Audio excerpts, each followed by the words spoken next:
Good evening. Today we have our experiment number 4, which is token separation using LEX tools.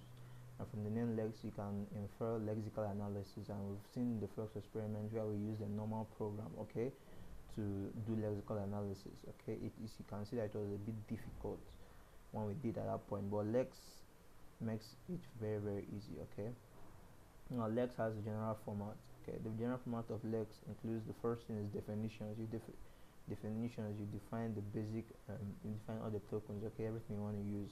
And the next thing are the rules.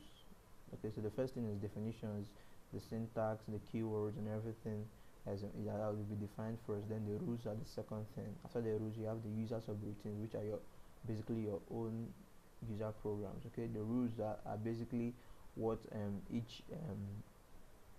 the rules that apply to identify each token. Okay, and then we have our YYLEX program, which calls the main function. Okay, so now our question is, we have this sample input int a b c c is equal to a plus b. Okay, so let's go to our program. So here's our program. So as I told you, first thing we have definition.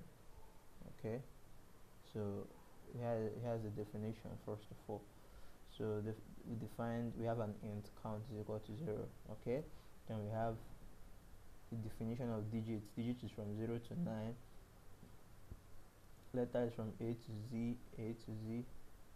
Okay, then end of file this is end of file. Okay, this punctuation mark semicolon is end of file. Operators, we use basic operators like plus, star, minus, division, percentage, equal to. Okay, and then we separate each of these by, so these are definition, we separate it by 2 percentages. Okay, now we have rules. Okay, our rules is that for these keywords bool, int, float, or char, it prints keyword as the YY text. Okay, YY text is, okay, the token.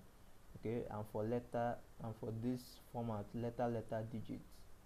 Okay, look at this format. It must start with letter and then it must end with either letter or digit. It's basically an ID.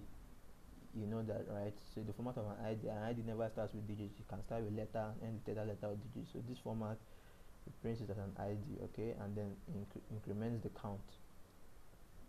Okay, and for end of file, that's our semicolon, it prints as punctuation. For any operator that as given above, it prints as operator.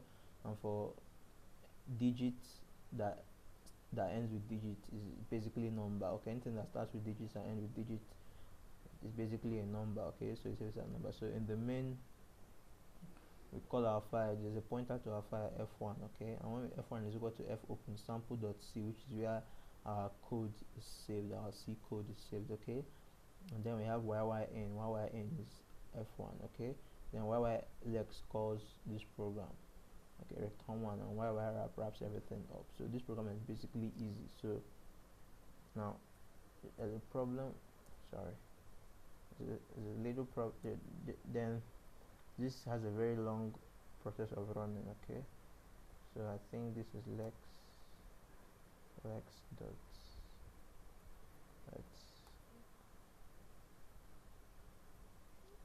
lex dot l. Okay, so that's what you do first, and then the next thing you do is cc lex dot yy.lex. Okay, and then so you can see, so we can go and see my input. See the input int a b c c is equal to, okay, that's the input that was given in the vi lex dot l. You can see the input sample.c. Okay, sorry about that. So when I run,